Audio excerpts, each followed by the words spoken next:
Lakchari, Times of Manipur Yang Tabi Sindu Tam Okchari. Nasi asi koina yamna special oiba special talk show makak pudun Lakchari. Handa ta pangthoki ba English ngani taramapan gi Miss Manipur contest ta winner oikrabu singa ekoi unaduna wari watai sajabagi tanja du lojabani ngasi asi koina pangthokriba Miss Manipur English ngani taramapan gi second runner up aduga Miss Beautiful Hair hai ba subtitle asi phangbi khrabi Langlen Chanu Elangbam khoi studio da lingsin dile bile Langlen bo hanong ta taram okchari hoi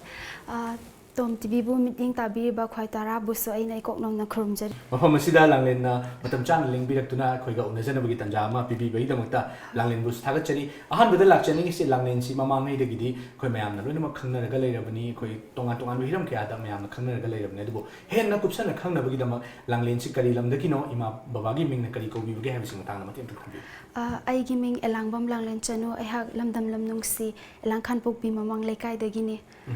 tuga ai gi ai bu pok pa baba gi ming na Elangbam Bisesor maite aduga ima gi ming na Elangbam ongbi chaw bulai ma aduga hozi hozi ai hak GP Women College da graduation tawsari yam nungai ji mari chumna isa gi introduction bibiri ahan ba oina question oina lakchani si hai ba khoi gi Miss Manipur English ngani taramapan haibusida khoi contest sida saruk ya gi na khanbi rakhi base karam bamong dagi karai dagi lakhi ba wakhal dagi khanbi rakhi bana habusida haibi ai se aina class 10 karapa matam dagi adum Miss Manipur na traga any atopa contest yawbugi wakhal adum leizare adubu yawbudi phangakte maramdi lam sulapo oibanina adum matang jakhidaba haitare aduga atopa peasant mem yawruraba tungda ai handak 2019 sidaida ai try tawzage na ai lecture pani adubu mate khara ma ai se am ninghan narure ai gonda yam asa amta urudaba adumaina ai ninghan harure aduga chahi ani mukse ai beauty pageant amta yaudana tumina lairurabagi tungda ai handa inau nau na yauzarak pane aduga labokna phadana mapunu su chanbidana title se lawba ngamjabane yam nungai je yam su nungai ba moment ma haiba tare ko Miss Manipur haiba sidi Manipur da tawriba pageant sing sidagi su mayam sidagi khwaidagi hena chawba sing marakta amasu oiri bani yam nungai je Langlen aduga Langlen si akoi mathang tabda lakchani si modeling tawkhibase modeling tawge han khanbi rakibsina karam kandagi no modeling karam matamdagi tawbi rakhyai bisim tan kara aina gyan tarakpa matamdagi adum modeling tawge se adum khanduna lakhre adubu aina lamsida khong thangjinjarakpadi 2016 dagi punsida khwaidagi hana Miss Paradise saruk yazare adudagi adum leptana hosiba adum chathajare haitare yam nungai je akoina wari singsi sum tajabu matamda akhoi Langlen si angang oiringai dagi hona akhoi gi mama yam chumna aina tawgadori ba thabak si karino haibasi yamna munna khangaba matungda adum lakpagi wari si sum taje angang oiringai gi wari mating amtang thambi karam mongda hobiraki angang oiringai da thokiba nuksiba thodok sing haibidi lam siga mari lena thokiba thodok sing masi matang mating habi aise pisak piklingai dagi adum isai jagoi yam pamjare aduga tasengbadi isai sine hena namna pamjare aise aduga acting tawbasisu dum pame adubu maraksida aigi anga oringai gi mayam da share tawningba amkha haizege imana aise thiba khangdre na koi thiraga yumdu dagi kitang chathoga khoi gi inkhol lei adudaida hawai maton kai lei yam satli dana ko hawai maton se mapa sar akanda adudaida pm toraga isai sa aga acting toraga sana leiramme na dumaina wari tawe haidi adum hek isana gyan tarakpadagi dum pamraga leirammeba aduna ima hoina so isai gumba jagoi gumba gi competition se adum yaubagi dum pubi bado adu oire aduga hek pi ingai matamdagi dumaina ima hoina puthoga tawbirakpaduna so ai ngasi mi ki dana sumaina sigi thaksida yoba ngamokpane yam nungai je aduga sigumba mayam mama tongan ba hiram kya da jagoi da isai da aduga atop tongan ba mayam thengnabagi sigumba competitive oi ba akoi environment amada chawbirakpasina su oigani ngasi Miss Manipur gi winner ama akoi gi second runner up ki title si logo ngambiri se na ai thamjage makha tabda lakchani ngasi akoina tongan ba Manipuri music video album sing aduga tongan ba akoi gi album sing sida haijab tare Langlen se akoina toina mamang da ujakhiba haiba sing sida kamaina khongda birakhiba acting gi lam sida kamai lakpi hiba haiba sing tang thambi pamjabadi loina pamjare mamang da saijakre aduga sumaina act tawbagi khudong chaba ma phangibase aina ngasai gi Miss Paradise 2016 da aise subtitle ama khaktamak lauraga adum top 10 chanbadi ngamkhidre adudai I say miss best photogenic taki adudagi album amagi khudong chaba ama lakhi aduduna aigi first album ne adugi matungda ai Man Fit Queen yaure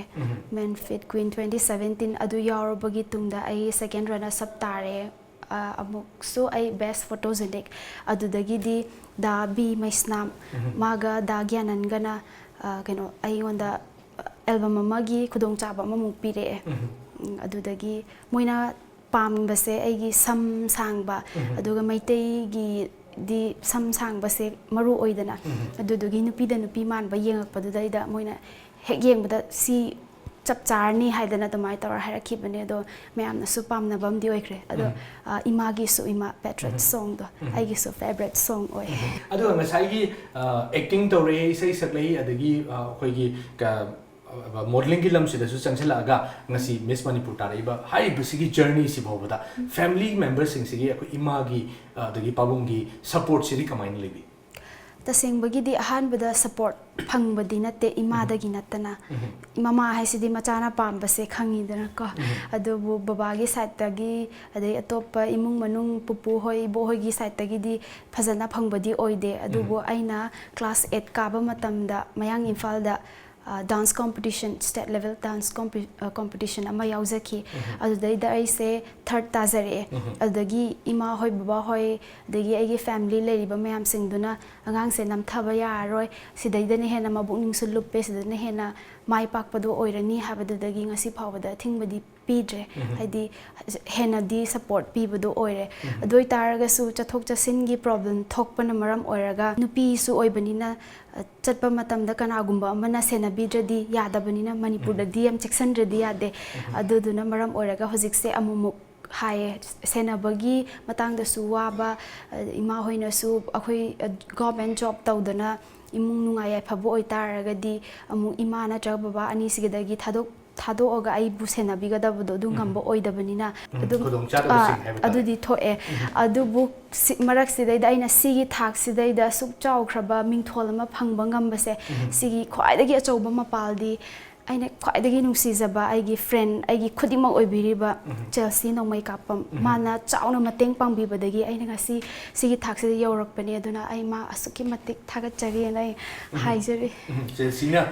sumaina mateng pangbirakpadagi fibam asi yobangam bani haibasi mari chumna thambiri aduga Langlen na khagi Miss Manipur rom sida lakcharaga Langlen na Miss Manipur contest sida yobiri sanda gisna ha moidara natraga kya yobiri aigi first time ne sina first attempt sida khagi winner oirine buko winner oigani haibasidi khoi second runners up ki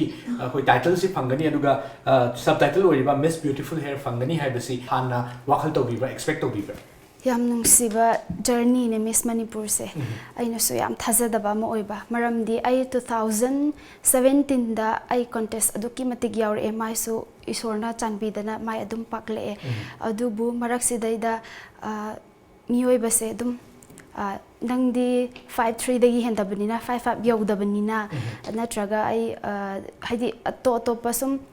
awatpam leitaragadi international gi thakta national gi thakta thokpana ngamara kesu mahi chararo adum to oda atopa government job ni khangde adum dugumbuda ne hena changona dumai habda yam ninghanarame aduna maram oiraga chahi ani ai tuminna leplaga leire na taragadi ai 2018 da Miss Manipur ai yauzaramgani adu mai tawkhre adugi matungda kuina leirurabagi tungda aigi first mentor da Leo Leshang Them maga aigi designer Bachpan Pangambam maga aduga Bachpan gi mamana ba malai punsiba na washim su kawe mai ahum sina nungdang ama ese yam phajana pukning yam thogapibadu oi kaidaubugi nang ngamoidoino adugi su mathakta Miss Manipur je height sudradi kano tawde haba su leite nang na tawriba nangi talent tugi makha pona tawgadobani cd aduna nang pukning handaba yade khoi leri cd haidana moina numit tumai ngonda yam kanna haibire ko dadagi ai lepkhre ai Miss Manipur gi audition chatlage na nongalaga audition chatle aduga even aigi audition chatpase ngasai Chelsea no mai kapam se mana thinbi asengbagi di mai sumagi career same bagi hojik se am chinba matam oibane ba adubu mana admai tawdana ꯊꯤꯟꯕꯤꯗꯅ ꯈꯣꯠꯇꯅ ꯇꯧꯕꯤꯔꯦꯀꯣ ꯑꯗꯨꯒꯤ ꯃꯇꯨꯡ ꯇꯥꯔꯛꯄꯗ ꯑꯩ ꯄꯨꯛꯅꯤꯡ ꯌꯥꯝ ꯅꯨꯡꯁꯤꯕꯗꯣ ꯑꯣꯏ ꯑꯗꯨꯒꯤ ꯃꯇꯨꯡ ꯇꯥꯔꯛꯄꯗ ꯑꯩꯁꯦ ꯀꯩꯅꯣ ꯒ꯭ꯔꯨꯃꯤꯡ ꯆꯠꯄ ꯈꯣꯠꯄ ꯊꯤꯟꯗꯣꯛ ꯊꯤꯟꯖꯤꯟ ꯑꯗꯨꯝ ꯇꯧꯋꯦ ꯑꯗꯨ ꯑꯣꯏꯇꯥꯔꯁꯨ ꯑꯩꯉꯣꯟꯗ ꯀꯔꯤꯒꯨꯝꯕ ꯑꯃ ꯏꯋꯥꯠ ꯋꯥꯠꯆꯕꯒꯨꯝꯕ ꯑꯃ ꯑꯗꯨꯝ ꯐꯥꯎꯖꯕꯗꯣ ꯑꯗꯨ ꯑꯣꯏꯌꯦ ꯑꯗꯨꯒꯤꯁꯨ ꯃꯊꯛꯇ ꯍꯥꯟꯅꯗꯤ ꯑꯩꯅ ꯒ꯭ꯔꯨꯃꯤꯡ ꯆꯠꯄ ꯅꯠꯇ꯭ꯔꯒ ꯀꯔꯤꯒꯨꯝꯕ ꯑꯃ ꯇꯧꯕꯁꯦ ꯉꯁꯥꯏꯒꯤ ꯆꯦꯜꯁꯤꯁꯤꯅ ꯅꯪ ꯁꯤꯃ ꯁꯣꯏ ꯁꯤꯗꯅ ꯁꯤ ꯐꯖꯈꯤꯗꯦ ꯃꯤꯠꯌꯦꯡꯗ ꯁꯣꯏꯕꯕꯨ ꯑꯣꯏꯕꯅꯤ ꯈꯪꯗꯦ ꯋꯥꯉꯥꯡꯗꯕꯨ ꯁꯣꯏꯕꯅꯤ ꯈꯪꯗꯦ ꯑꯗꯨꯝ ꯇꯥꯛꯄꯤꯕ ꯍꯥꯏꯕꯤꯕ ꯑꯗꯨꯝ ꯇꯧꯕꯅꯦꯕ ꯑꯗꯨ ꯃꯇꯝꯗꯨꯗ ꯑꯩ ꯒ꯭ꯔꯨꯃꯤꯡ ꯆꯠꯂꯦ ꯍꯜꯂꯛꯄꯗ ꯀꯅꯥꯅꯁꯨ ꯑꯩꯒꯤ ꯑꯁꯣꯏꯕꯗꯣ ꯍꯥꯏꯕꯤꯅꯕ ꯂꯩꯇ꯭ꯔꯦꯕ ꯃꯔꯝꯗꯤ ꯊꯤꯟꯕ ꯈꯛꯇꯃꯛ ꯇꯧꯔꯝꯃꯒ ꯂꯧꯕ ꯂꯥꯛꯄ ꯈꯛꯇꯃꯛ ꯇꯧꯔꯝꯃ ꯍꯟꯈꯤꯕ ꯑꯣꯏꯕꯅꯤꯅ ꯑꯩꯉꯣꯟꯗ ꯌꯥꯝ ꯄꯨꯛꯅꯤꯡ ꯌꯥꯝ ꯂꯨꯝꯖꯗꯕꯗꯣ ꯑꯗꯨ ꯑꯣꯏꯔꯦꯕ ꯍꯥꯟꯅꯗꯤ ꯐꯨꯜ ꯁꯞꯄꯣꯔꯠ ꯇꯧꯔꯝꯃꯒ ꯍꯟꯗꯛꯁꯦ ꯁꯨꯃꯥꯏꯅ ꯇꯧꯗ꯭ꯔꯤꯁꯦ ꯑꯩꯁꯦ ꯇꯥꯔꯔꯣꯏꯅ ꯈꯟꯕꯒꯤ ꯑꯣꯏꯕ ꯖꯥꯠꯂꯥ ꯍꯥꯏꯕ ꯑꯩꯉꯣꯟꯗꯁꯨ ꯄꯨꯛꯅꯤꯡꯗꯁꯨ ꯑꯃ ꯐꯥꯎꯖꯔꯦ ꯑꯗꯨꯕꯨ ꯑꯩꯈꯣꯏꯒꯤ ꯃꯤꯁ ꯃꯅꯤꯄꯨꯔꯁꯦ ꯀꯩꯅꯣ ꯔꯥꯎꯟ ꯃꯌꯥꯝ ꯊꯝꯃꯦꯕꯀꯣ ꯑꯗꯨꯗꯩꯗ ꯏꯟꯇꯔꯚ꯭ꯌꯨ ꯔꯥꯎꯟꯁꯦ ꯁꯤꯒꯤ ꯅꯨꯃꯤꯠꯁꯤꯗꯩꯗ ꯑꯩꯈꯣꯏ ꯀꯣꯟꯇꯦꯁꯇꯦꯟꯁꯤꯡꯁꯦ ꯃꯥꯒꯤ ꯑꯁꯣꯏꯕꯁꯨ ꯍꯥꯏꯗꯣꯏꯅꯦ ꯑꯗꯨꯗꯨꯒ ꯑꯩꯈꯣꯏꯗꯁꯨ ꯀꯣꯏꯁꯟ ꯃꯌꯥꯝ ꯍꯪꯉꯦꯕ ꯁꯤꯗꯩꯗ ꯆꯦ ꯁꯣꯅꯤꯌꯥꯒ ꯗꯥꯍꯦꯂꯤꯒꯅ ꯑꯩꯁꯦ ꯑꯗꯨꯛꯀꯤ ꯃꯇꯤꯛ ꯆꯩꯔꯦ ꯀꯔꯤꯒꯤ ꯑꯗꯨꯛ ꯌꯥꯝꯅ ꯀꯣꯟꯐꯤꯗꯦꯟꯁ ꯂꯩꯇꯕꯅꯣ ꯑꯗꯨꯛ ꯌꯥꯝꯅ ꯀꯩꯗꯧꯕꯒꯤ ꯅꯤꯡꯍꯟꯅꯕꯅꯣ ꯅꯪ ꯑꯩꯈꯣꯏꯅ ꯁꯨꯃꯥꯏꯅ ꯎꯏ ꯈꯣꯠꯂꯦ ꯑꯗꯨꯛ ꯌꯥꯝꯅ ꯀꯩꯅꯣ ꯇꯧꯔꯝꯃꯒ ꯄꯥꯏꯅꯦꯄꯜ ꯃꯤꯁ ꯄꯥꯏꯅꯦꯄꯜ ꯊꯣꯛꯄ ꯃꯇꯝꯗ ꯂꯩꯈꯤꯕ ꯅꯪꯒꯤ ꯀꯣꯟꯐꯤꯗꯦꯟꯁꯇꯣ ꯍꯧꯖꯤꯛꯁꯨ ꯍꯟꯒꯅꯨ ꯍꯧꯖꯤꯛꯁꯨ ꯂꯩꯌꯣꯅ ꯑꯩꯉꯣꯟꯗ ꯑꯗꯨꯃꯁꯨ ꯑꯩꯉꯣꯟꯗ ꯏꯊꯤꯜ ꯑꯃꯁꯨ ꯂꯩꯈ꯭ꯔꯦꯀꯣ ꯍꯌꯦꯡ ꯃꯤꯁ ꯃꯅꯤꯄꯨꯔꯅꯤ ꯍꯥꯏꯕꯒꯤ ꯉꯁꯤꯒꯤ ꯑꯍꯤꯡꯁꯦ ꯁꯤꯗꯩꯗ ꯑꯩ ꯀꯞꯄꯦ ꯐꯖꯅ ꯑꯩ ꯃꯥꯏ ꯄꯥꯛꯀꯗꯧꯕ ꯃꯥꯟꯗ꯭ꯔꯦ ꯑꯩꯒꯤꯗꯃꯛꯇ ꯑꯗꯨꯛ ꯆꯥꯎꯅ ꯆꯦꯟ ꯆꯣꯡꯕꯤꯔꯝꯕ ꯃꯤꯁꯛꯇꯨꯅ ꯐꯥꯎꯗ ꯐꯖꯅ ꯈꯤꯇꯪ ꯏꯔꯥꯞ ꯂꯥꯞꯊꯣꯛꯈꯤꯕꯩ ꯇꯥꯏꯞ ꯇꯧꯔꯒ ꯑꯁꯣꯏꯕꯕꯨ ꯍꯥꯏꯕꯤꯔꯛꯈꯤꯗꯕꯗꯣ ꯑꯗꯩꯗ ꯑꯩꯁꯦ ꯇꯥꯔꯔꯣꯏꯗꯕ ꯃꯥꯜꯂꯦ ꯑꯗꯨꯅ ꯑꯩ ꯃꯤꯁ ꯃꯅꯤꯄꯨꯔꯁꯦ ꯑꯩ ꯆꯠꯂꯔꯣꯏꯒꯦꯅ ꯑꯩꯁꯦ ꯑꯍꯤꯡꯁꯤꯗ ꯑꯩ ꯀꯞꯄꯦ ꯑꯗꯨꯒꯤ ꯃꯇꯝꯁꯤꯗ ꯑꯩꯒꯤ ꯐ꯭ꯔꯦꯟ TG ꯇꯝꯃꯤꯟꯅꯔꯛꯄꯗꯒꯤ ꯂꯩꯔꯛꯄ ꯐ꯭ꯔꯦꯟ ꯑꯅꯤꯈꯛ ꯂꯩꯌꯦ ꯖꯦꯅꯤꯇꯥ ꯂꯨꯋꯥꯡ ꯍꯥꯏꯕ ꯑꯃꯒ ꯖꯨꯂꯦꯛꯁ ꯅꯤꯉꯣꯝꯕꯝ ꯍꯥꯏꯕ ꯑꯃꯒ ꯃꯣꯏ ꯑꯅꯤ ꯅꯨꯡꯗꯥꯡꯁꯤꯗ ꯑꯩꯁꯦ ꯐꯖꯅ ꯊꯦꯝꯕꯤꯔꯦ ꯑꯗꯨꯒ ꯆꯦꯜꯁꯤꯗꯁꯨ ꯐꯣꯟ ꯇꯧꯕꯤꯔꯦ ꯑꯗꯨꯒ ꯆꯦꯜꯁꯤ ꯃꯥꯅ ꯁꯨꯃꯥꯏ ꯇꯧꯔꯤꯁꯦ ꯅꯪ ꯈꯤꯇꯪ ꯄꯨꯛꯅꯤꯡ ꯊꯧꯒꯠꯄꯤꯌꯨ ꯅꯪ ꯍꯥꯟꯅ ꯁꯨꯃꯥꯏꯅ ꯑꯗꯨꯝ ꯇꯧꯔꯝꯃꯒ ꯇꯧꯈꯤꯗꯕꯗꯣ ꯑꯗꯨꯒꯤꯅꯤ ꯈꯣꯠꯄꯅꯤ ꯑꯗꯨꯃꯥꯏꯅ ꯍꯥꯏꯔꯒ ꯐꯣꯟ ꯇꯧꯕꯤꯔꯒ ꯃꯥꯅꯁꯨ ꯍꯥꯏꯔꯦ ꯅꯪ ꯀꯔꯤꯁꯨ ꯁꯣꯏꯗꯦ ꯅꯪ ꯀꯔꯤꯁꯨ ꯑꯋꯥꯠꯄ ꯂꯩꯇꯦ ꯆꯞ ꯆꯥꯔꯤ ꯅꯪꯒꯤ ꯀꯣꯟꯐꯤꯗꯦꯟꯁ ꯈꯤꯇꯪ ꯍꯟꯕ ꯈꯛꯇꯅꯤ ꯑꯗꯣ ꯍꯟꯒꯅꯨ ꯅꯪ ꯆꯞ ꯆꯥꯔꯤ ꯆꯞ ꯆꯥꯕꯗꯨꯅꯁꯨ ꯑꯩ ꯅꯪꯉꯣꯟda sima watli sima tawena hairak tabani nang pukning sondagano hai pung ama hele khoina phone thamnabada adu hek thambadagi aise ai introduction jai auraiba hore pukning dudaida kaidawe ai ngamoidoino ai toramina toroktaba thabakni hai taragadi ai ninghanaba yai ai toramaga kaidawe ninghana doino moina su sumai hairabanina adagi daheli ga chesonia naga so yamna ai thazaba thambire aduda sunatana tongan tongan ba side ai ngasi ming panbadadi yaudaba kaya amaso aigi pukning thogat pirpagi text me am lae adudagi ai ngamgani khalaga nungdang sidagi ai haure ai numitto yam thengna tumme pung ohum hela kanda tumme adubo ai akhoi question ara orai ba khotpa adudi ai phangjadre matamda maramde exam su leibagi hek nongan baga ai pung 10 nangna ba exam pirure exam halakpaga ai makeup kidamak chatle asengbagi di mayam pung 13 de makeup hobane ado aina chatpadadi pung 1 makhai hele domai taraga makeup tawbasi bogda mayam se notebook amaga diary ni khangde pat puthoga introduction haibani khangde natra question aurai bani khangde tawrale adu phawbuda aigonda aigi hack first agi hominarakhiba Chelsea se lakpiroidra hadi mana aigi damak phana sigi thaksda sidabu yoguradi hadane bani chamin thakmina dage honarakhiba mayam oibanina ma lakta taradi ai ngasi se aina phanyam hona jari se aremba taga dobo male khallaga adum ngaijabado oiba isorna chanbina last abudi lae aduga asugyam kuibase mamana chatminaraga baba hoina ga ngaibidana tawbudumadi oirakhidabani aingonda ima baba se mangonda saaga ma tabu dum ngaijabado adu oeba aduna last di la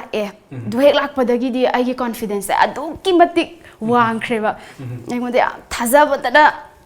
plap thumat khibado adu oire even ai introduction do I am simple oina hai mayam di fazaba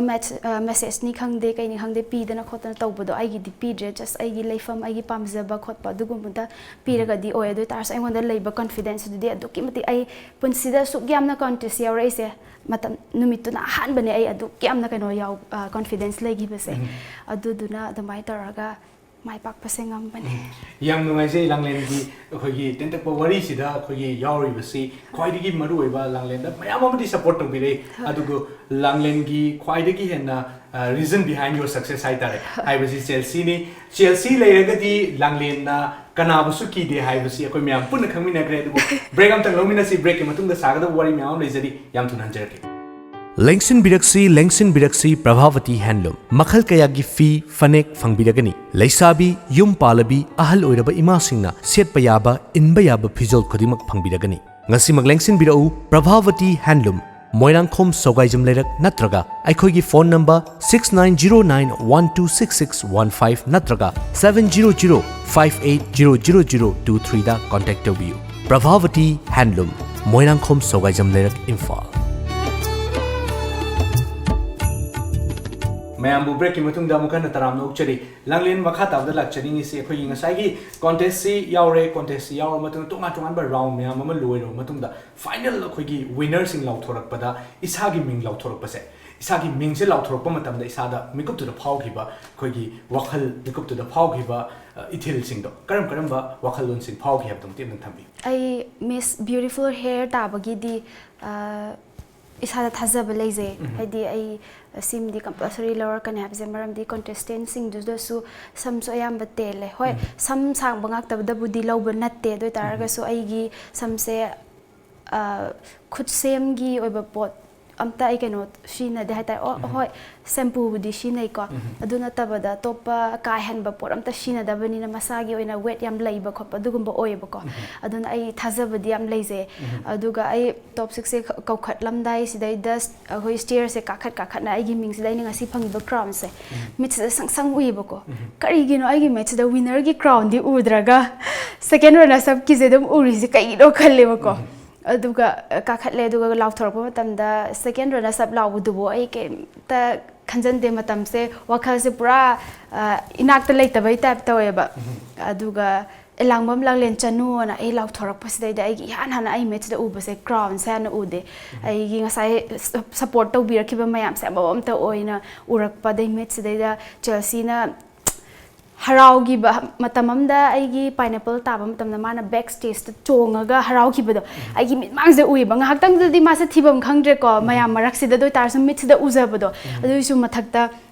nang si crown handa taraga di akhoi sugya yaroi do bani nang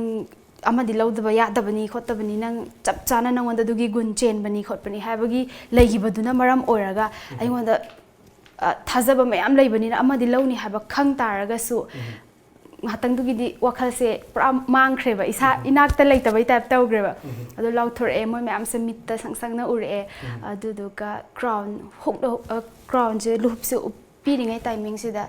ai match da da ima baba adagi hojiki Chelsea moi se ai gi di pra isor ne adu da ai match da noi mayam lei birambagi noi mayam na ai nushi birambagi ai ngasi si lobo phangbani ko haidana chetna ningzabado adu oi sigi mathak sidaida ming panjadra so mayam ama so ai support taw biba mayam da so ai pukning da chetna hojik so dum thago nazari yam nungai je khoi gi yam pukning nungsiningai oiba Miss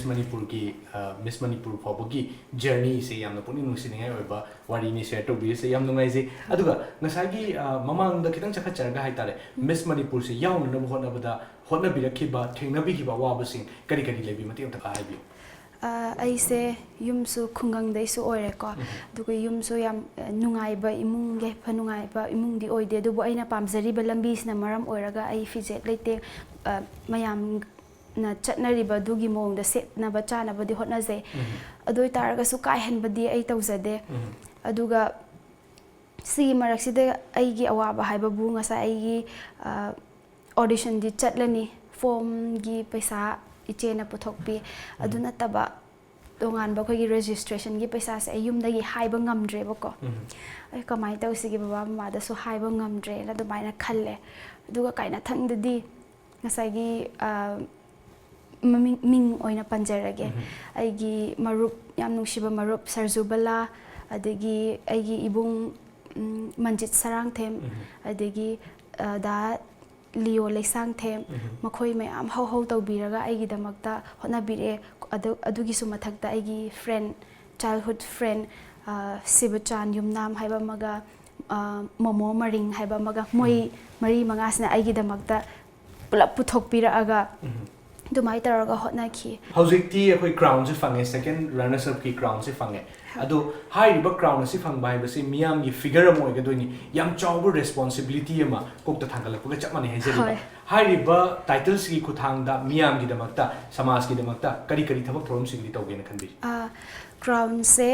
aina phangjabagi wane adubu ai mayam da loina credit bizaninge adu mayam gi ne crown se ai gi kokthak thongkat wa khaktani mayam khuding makta ai sinajari aduga ai tangna wakhalon sagat charaga di tawzaroi maramdi akhoi aiga taminari ba winner ga first runner up ka moi ani khakta da natana lehori ba contestant yauminari ba tara humdoi akhoi punna khana nainaraga society sigi kari tawba yai natragana kari thabak paikhat pa yai akhoi hojik kana wa tana jari ado pahet kadori ba thabak sing sidi hana di haizer roige thabak no ina ucharage matam du bhawba akhoi yam puna ngai minarga kari thabak thorom sing paikhat pirapage haibadu yengjerage makhata udala chani si akhoi gi Manipuri society sida akhoi beauty pageant haigadi tongan ba miyeng amna he yengbi bagumba adu mama ngai da yam leira magasu hojik so dumak leitabdi na te leiri bani haibu sing sida di ngasi winner mo ina kari haibini mase hojiksu dum leiri hojiksu leite habadi yade haidi aina chatli balambi se modeling tawri haraga mayamna ubiri se khatpa langba mayam party tawba adugumba ngakto ina ubi aina haizaning badi madunatte party ase tawdrasu yai tawsu tawde adubu khwaidagi maru oiridi samasta natraga aigi oina natraga imung manungi oina natraga laikai gi oina haidokpa ngamdaba phongdokpa ngamdaba mayam ama aikoina voice oina haibagi khudong chabado madudaida phangeba adugi sumathakta isa da losallaga lairiba talent singse numittuda uthokpagi tanja amsu phange ichilinaw haiba taragi 16 contestant akhoi 13 se ichilinaw ni akhoi family ni adugi sumathakta mamang thakta akhoi jat bizat khaidokpagi mayam ama laikre akhoi su khalamme ahanbada masi tasengna mak leiba zala masigi nungaina daba nungsina daba se tasengna mak leiba zala haibagi chingna ba nungai taba phawrami handaki Miss Manipur se jati mayam pullaga su oiminaki aduga ngasi pulla kandadi yawra kandadi ngasai nungsina daba nungaina daba se amatta leiramdreba hena nungshinaraga akhoi even top 10 lautho amdai dabau the backstage ta akhoi se khut pulap saminaraga ai top 10 chalakta be haibagi wakhal do thado oga akhoi kaina dore ko akhoi se lapna dore ko haibagi oina pi hoi adudana oina important pi raga pi se taraga ne akhoi se isai sa eba aina haizaning badi Miss Manipur da or any beauty pageant ta sigumbagi misconception se leizade jat bizat khaiba leite plus paisa pai de ai paisa pai de ai si thokpa ngamoi kholoi adugi wakhalon du su leibiganu adugum amta leite ai su yamna imung awaba de horakpa imung amani ai yauminari basing du su nungai ba macha masu amata natte aduna isana pamiba potse si ihana na thazaraga aina ngamni haibagi achetpa firep tuma lairaba tungda yaubiyo suksoi soidana mai pakani aisi haizani yamna khoi maru oi ba haijaba tare koina su yamna tamsaningai oi ba wafam sing myam ma thambiri adubu ngasai gi Miss Manipur gi oi ba adagi isagi career gi oi ba wari se yamna intense oi ba wari sing sanagre kitang mood se kitang khoi light tong light o henaba hai tare khoi rapid fire round kitang hapsege ahanbada hangzaniba wahangsi isagi hidden talent leibibra leiragadi karino ai jagoi saba isai sakpa adum hai jagoi saba isai sakpa yam hai mayam no to sunbiyo khoi ngasigi winner si khoi masang matau phajaba aduga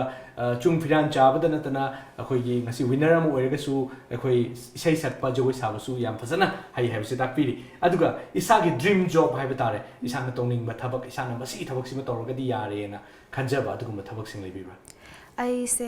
uniform set pa thabak se am pamje samhara ba active service id police kumbo oi ba se am pamje aduna ai adudaida khong thangjin jage na khanje hai ba sisu oi ba ngam ba soidon oi bi hai si TOMTV gi market gi thamjage aduga mathangi question nam lakchani sina punsida khwaidagi hena maithi khi haina khanbiba soi khi haina khanbiba isagi khongthang da soi khi haina khanbiba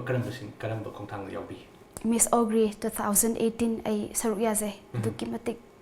thawai hakchang yauna yauki adubu numit sidaida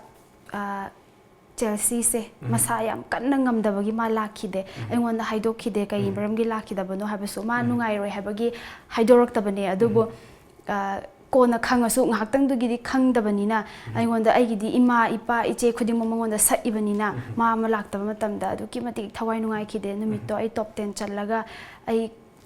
question bau phajana khumbangam gide adugi numitnagi khwaidagi maithi ki banu mitnena khalle adubu mai numituda mai thi khibaduna ai ngasi ai mai pakpa ngami maduna strength to pira kanda akoi mai pakpa ngamai ne na mathangi question si am interesting oibo question ama lakchage subtitle da akoi Miss Beautiful Hair tabi aduga yamna interesting oiba question ni sam haibasi akoi maitai nupi mainly maitai nupi gi oina di leiting si yamna sam sina mayam am oina ri min aduga langlen si mayam na khangnari su langlen gi fajaba sam sida mayam ama khangnari bane ko hayeng si ayuk tum hogolak pa matam da langlen gi sam se amata yoram draba adu tardi kari to gine ai han de am kap kani maramdi aigi imana khwaidagi pamjabase maitai nupi amo oina haidi nupi amada chengadaba gun mayam chenba ngamdrabasu haidi miyoiba se perfect oiba nattabanina ko akhoi chatnabi sidaida kitang doirasu yokhatpa pamjabado samna harabada samse hairasebako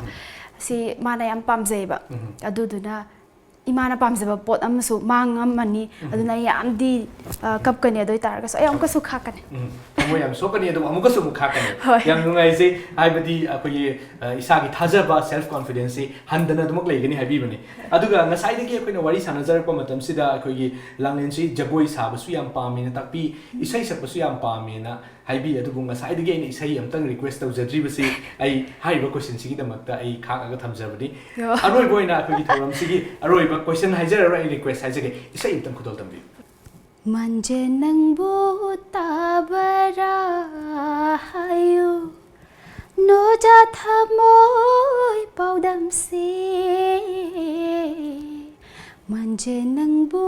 tabara hayo khari lobu kinglui nang tamakwi